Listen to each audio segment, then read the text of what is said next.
দিল্লি থেকে আজ বাড়ি ফেরার পালা। এয়ারপোর্ট যাওয়ার সময় ফেসে গেছি দিল্লির বিখ্যাত ট্রাফিক জ্যামে।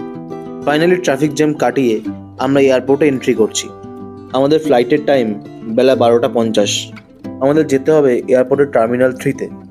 এয়ারপোর্টে এসে বোর্ডিং পাস কালেক্ট করে সিকিউরিটি চেকিং করে এখানে এসে কিছুক্ষণ রেস্ট করলাম। বোর্ডিং কমপ্লিট করে 12:30টার মধ্যে বসে পড়লাম ফ্লাইটে।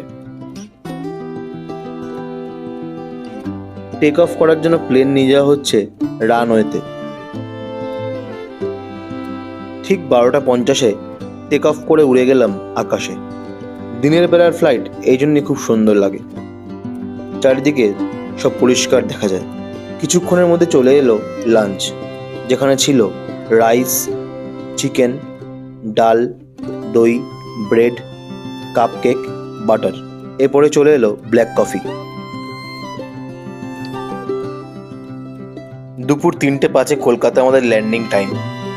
নির্দিষ্ট সময় 25 মিনিট আগেই পৌঁছে গেলাম কলকাতা এয়ারপোর্টে।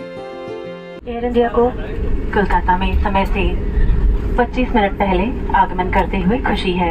দেখা হবে খুব তাড়াতাড়ি নতুন ভিডিওতে। Follow and subscribe for more videos. Stay connected.